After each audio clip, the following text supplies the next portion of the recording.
Tiga mama nekat mencuri dua perhiasan emas di sebuah toko emas di Olgan Komering Ilir, Sumatera Selatan. Aksi komplotan terpergok pemilik toko yang curiga dengan gerak-gerik pelaku.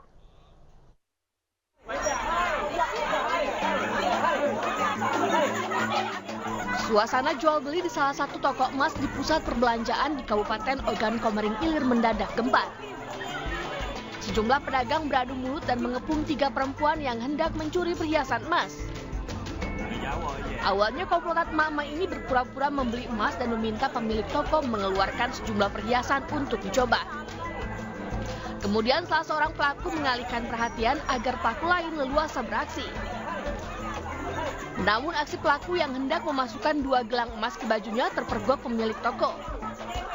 Sontak sejumlah pedagang langsung mengepung toko emas. Salah satu pelaku berhasil diamankan, namun dua lainnya berhasil kabur.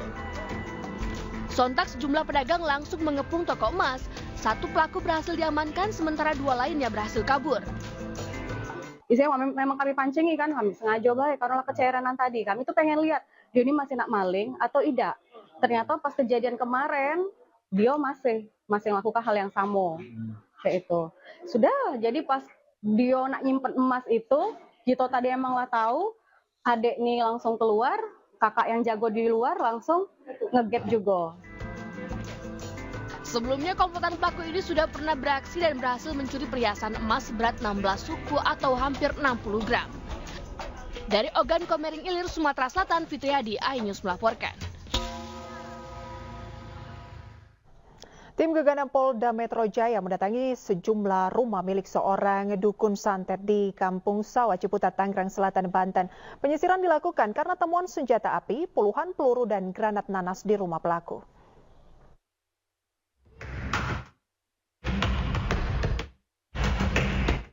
Satu persatu rumah dukun santet Haryanto yang terletak di Kampung Sawah, Ciputat, Tangerang Selatan, Banten digeledah tim Gegana Polda Metro Jaya. Penyisiran oleh tim Gegana ini dilakukan pasca temuan senjata api, puluhan peluru serta satu buah granat nanas di kediaman pelaku. Dalam penggerbekan ini, tim Gegana pun diduga juga berhasil mengamankan bukti lainnya dari dalam rumah pelaku.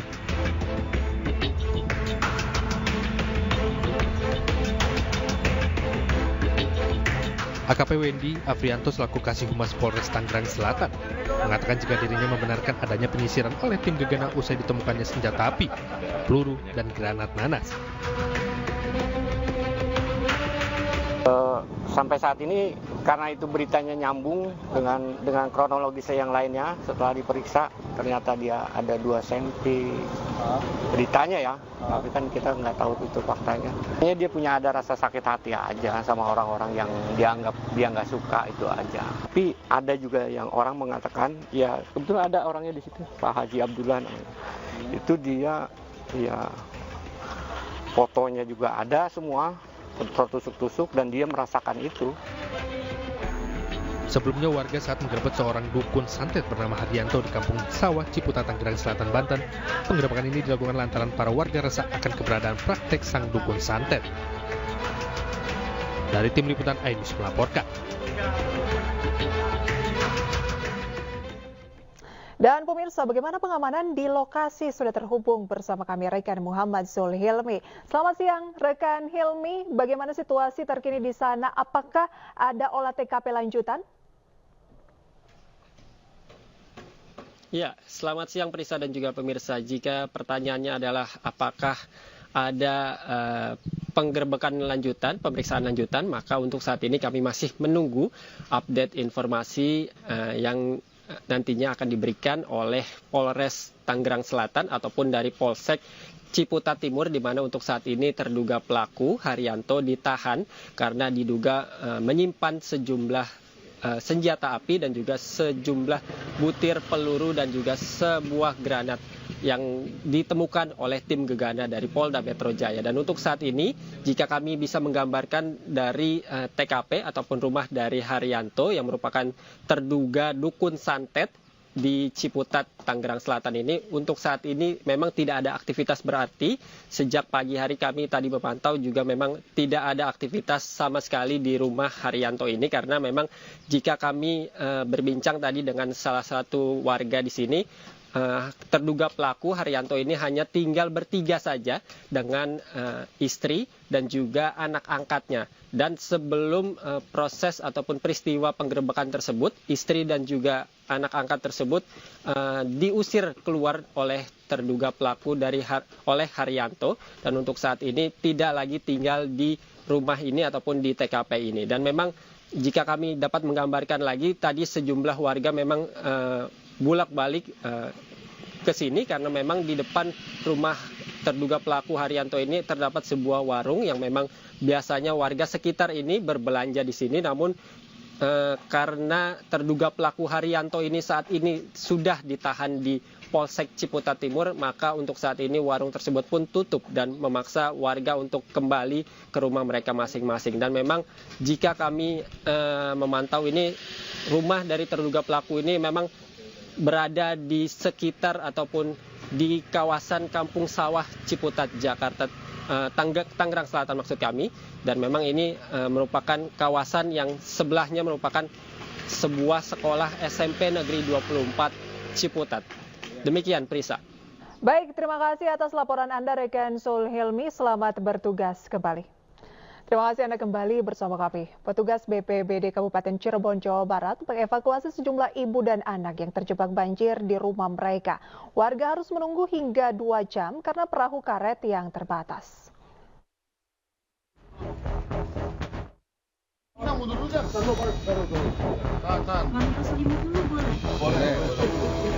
Tim BPBD Kabupaten Cirebon mengevakuasi seorang ibu korban banjir di Desa Mekarsari, Kecamatan Walet, Kabupaten Cirebon pada Rabu dini hari. Ibu ini harus dievakuasi melalui jendela karena tingginya air di dalam rumah dan terjebak cukup lama.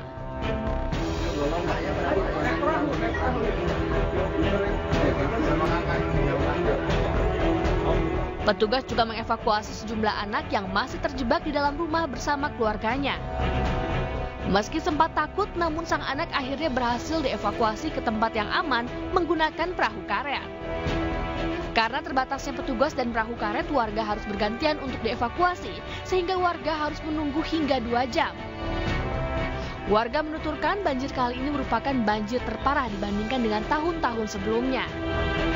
Ketinggian air dalam rumah bahkan mencapai lebih dari 1,5 meter yang disebabkan oleh meluasnya Sungai Ciberes dan Sungai Cisanggarung.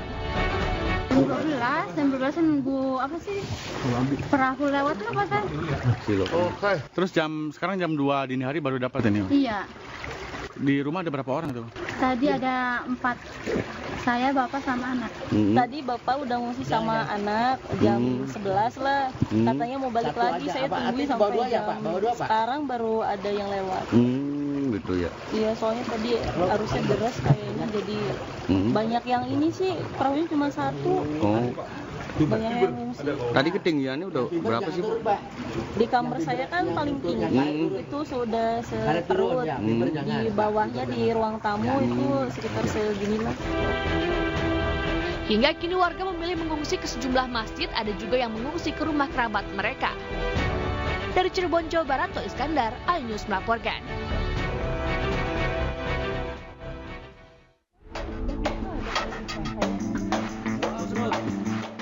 Banjir setinggi 1,5 meter menggenangi rumah warga di Desa Mekarsari, Kecamatan Walet, Kabupaten Cirebon pada Rabu dini hari. Tim BPBD Cirebon mengevakuasi satu persatu warga yang terjebak banjir di dalam rumah mereka menggunakan perahu karet. Ribuan rumah di 5 kecamatan terendam banjir akibat meluapnya Sungai Ciberes dan Sungai Cisanggarung pasca diguyur hujan deras. 5 kecamatan tersebut yakni Kecamatan Walet, Pasaleman, Pabuaran, Karangwareng, dan Ciledug. Karena kita melakukan evakuasi dulu, jadi asesmen nanti dilanjut asesmen juga kita melakukan kaji cepat untuk pasca bencana. Penyebabnya apa sih, Pak? Penyebabnya dari ini adalah meluapnya sungai, kalau yang di sebelah barat ya, Sungai Ciberes. Akibat banjir, ribuan warga terpaksa mengungsi ke rumah keluarga mereka. Dari Cirebon, Jawa Barat, To Iskandar, iNews melaporkan. Dan untuk melihat kondisi banjir di Cirebon, kami sudah terhubung dengan rekan kami, To Iskandar. Selamat siang, rekan Iskandar. Ya, selamat siang, Priska. Baik, kami informasikan bahwa hujan deras yang melanda cukup lama mengakibatkan ribuan rumah di 5 kecamatan di Kabupaten Cirebon, Jawa Barat terendam banjir pada Rabu pagi tadi. Kelima tersebut yakni Kecamatan Walet, Pabuaran, Pasaleman, Karangwareng, Kecamatan Ciledug. Banjir terparah dialami seperti di kecamatan di mana sejumlah desa dengan ribuan rumahnya terendam banjir dengan ketinggian 80 hingga 1,5 meter tersebut. Banjir ini juga diperparah dengan akibatnya Sungai Cisanggarung dan Sungai Ciberes, sehingga aktivitas warga lumpuh total setelah jalan dan rumah mereka terendam banjir. Banjir yang kedua kalinya dalam sepekan terakhir ini dirasa lebih parah karena hampir semua warga yang terendam di bantaran Sungai Ciberes ini dan Sungai Cisanggarung. Selain merendam ribuan rumah warga, juga banjir yang diakibatkan Sungai Ciberes meluap ini mengakibatkan seperti di belakang saya ini, seperti di jalur Pantura, Pangenan, Kabupaten Cirebon sendiri, air dengan ketinggian 30 cm hingga 50 cm ini mengendang di jalur Pantura transnasional dari arah Jawa menuju Jakarta. Kendaraan yang didominasi kendaraan truk-truk besar bermuatan sembako dan lainnya ini juga terhambat karena di mana banjir ini mengakibatkan aktivitas kendaraan lumpuh total. Banjir yang merendam jalur Pantura ini juga mengakibatkan kemacetan yang cukup parah. Arus lalu lintas yang didominasi kendaraan truk besar, mobil, dan sepeda motor menuju ke Jakarta maupun Jawa, mengular hingga lebih dari 3 km.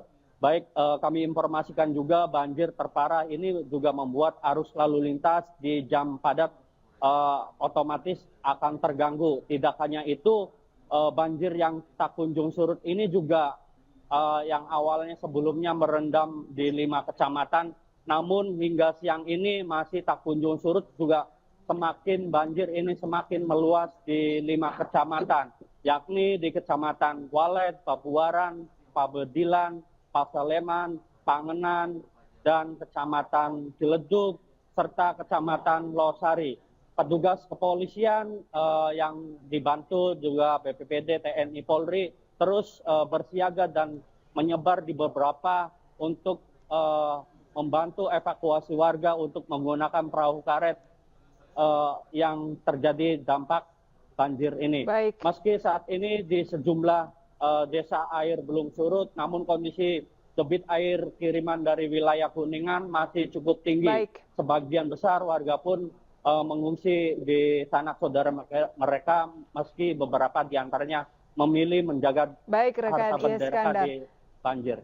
Baik, kami lihat juga dari tempat Anda berdiri memang debit air masih cukup tinggi begitu ya. Terima kasih atas laporan Anda, selamat bertugas kembali. Ribuan warga rela antri berjam-jam demi mendapatkan beras murah dalam operasi pasar di Cilacap, Jawa Tengah dan Toraja Utara, Sulawesi Selatan. Warga mengaku sangat terbantu dengan adanya pasar murah tersebut.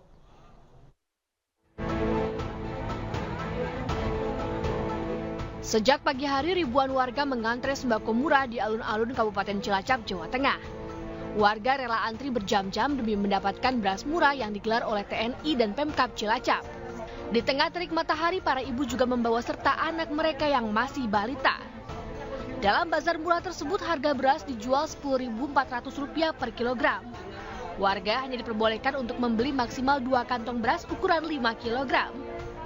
Tingginya antusias warga, 10 ton beras pun ludes diserbu dalam waktu kurang dari 1 jam. Warga mengaku hadirnya bazar murah sangat membantu mereka, apalagi di saat harga sembako yang sedang tinggi jelang Ramadan. Ini murah atau gimana? Ya murah. Warga masyarakat perlu terjaga juga. Namun karena yang hadir di sini juga banyak, jadi berbagi-lah. Berarti ini cuma dibatasi beli 10 kilo. Oleh sebab itu kita dari Korem, juga dari Kodam 4 Diponegoro dan Kodim Cilacap, kita mengadakan kegiatan ini supaya membantu masyarakat, khususnya untuk menghadapi kegiatan bulan Ramadan ini, sehingga bisa membantu meringankan beban masyarakat. Sementara itu ratusan warga di Kecamatan Sopai, Toraja Utara berdesak-desakan untuk mendapatkan beras murah yang digelar pemerintah Sulawesi Selatan melalui Dinas Ketahanan Pangan Kabupaten Toraja Utara. Bahkan sejumlah lansia pun terlihat berdesak-desakan demi mendapatkan beras murah.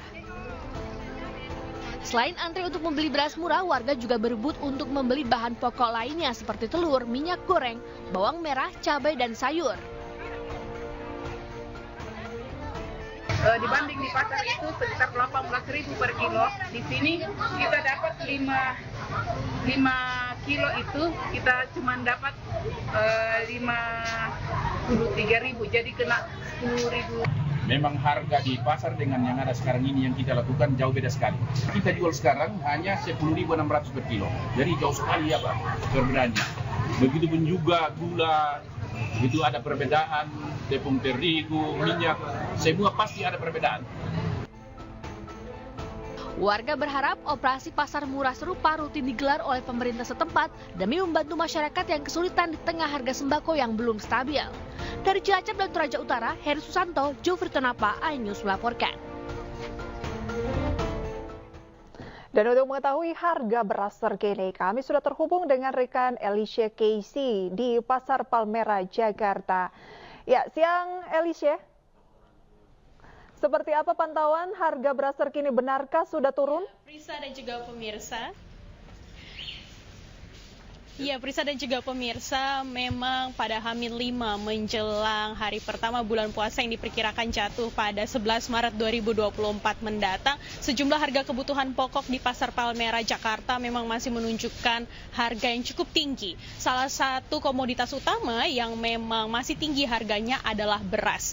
Di tempat saya berada saat ini Pasar Palmerah, harga beras untuk premium berada di harga 15.500 dan untuk harga beras medium berada di harga 14.000. Memang harga ini menunjukkan sedikit penurunan dibanding dengan pekan lalu, di mana harga-harga sempat menunjukkan di beras premium harga 17.000 bahkan sampai 18.000. Kita sekarang sudah terhubung dengan salah seorang pedagang yaitu Bapak Nurwangsa, dan kita akan tanya-tanya lebih lanjut seperti apa kondisi dan juga ketersediaan stok beras di Pasar Palmerah ini. Selamat siang Bapak Nurwangsa. Selamat siang. Bapak izin tanya Pak, kondisi harga beras saat ini untuk yang medium dan juga yang premium berada di harga kisaran berapa Pak?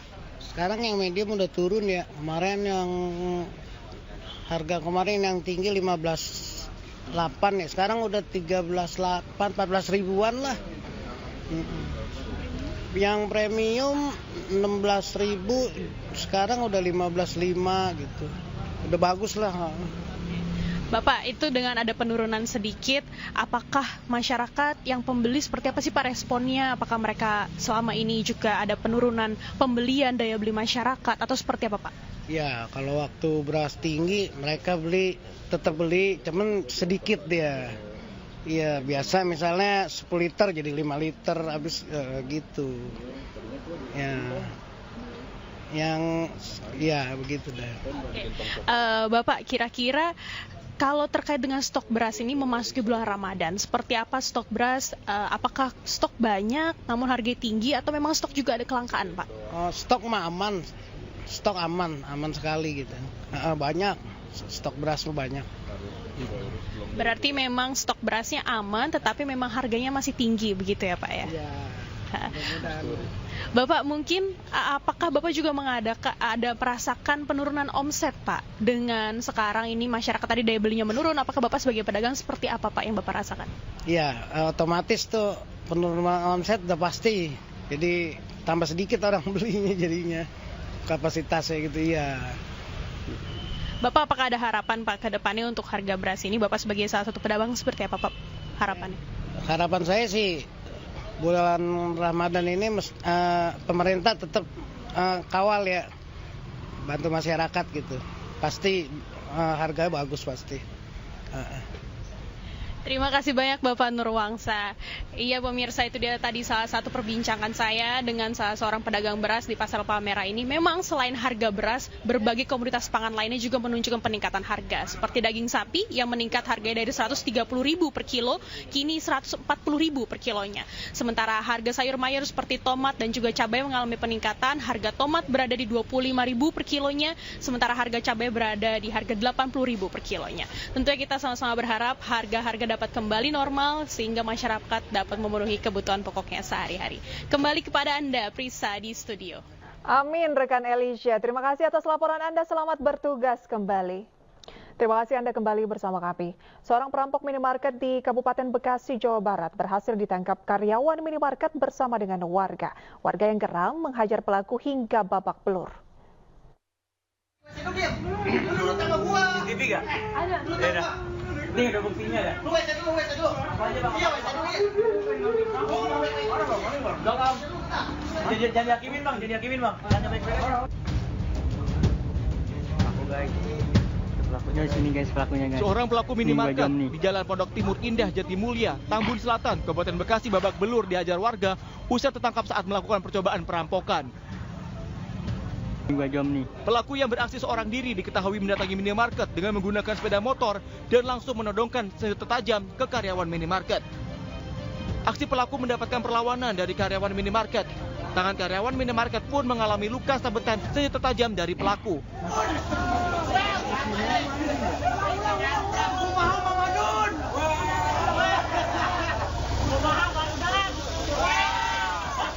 Beruntung perlawanan pelaku mengundang perhatian warga sekitar hingga akhirnya pelaku dapat diamankan oleh warga. Warga yang geram akibat ulah pelaku langsung menghajar pelaku hingga babak belur. Ada yang teriak maling-maling, kita langsung respon lah. Gerak respon masuk ke depan. Kita loncat dari samping. Kebetulan posisi maling itu lagi di atas motor, jadi kita bantuin jatuhin motor itu. Nah itu dia tujuannya nodongin ke karyawan minimarket ini ngapain bang? Buat ini bang, ngambil kunci brankas, dia mau ngebobol duit. Polisi yang datang ke lokasi langsung mengamankan pelaku dari amukan massa serta membawa pelaku ke Polsek Tambun. Dari tangan pelaku, polisi mengamankan sebilah senjata tajam berupa celurit dan sepeda motor yang digunakan pelaku. Guna kepentingan lebih lanjut, kini kasusnya ditangani Polsek Tambun. Dari Tambun, Bekasi, Jawa Barat, Ahmad Jauhari Lutfi, iNews melaporkan. Persiapan, tim penembak persiapan di depan. Jelas. Tembakan peringatan ke atas.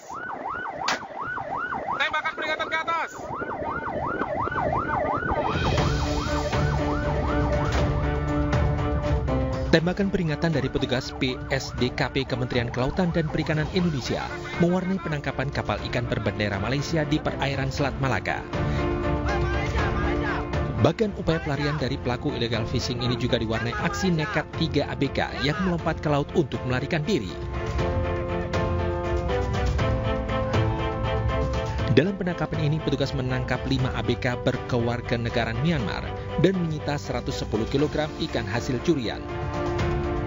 Tak hanya melakukan illegal fishing, kapal berbendera Malaysia ini juga menggunakan tangkap ikan troll yang dilarang karena merusak lingkungan. Dugaan pelanggaran yang dilakukan oleh 5 ABK ini adalah yang pertama melakukan penangkapan ikan tanpa izin dengan menggunakan alat tangkap troll. Jadi tidak ada dokumen sama sekali alias bodong.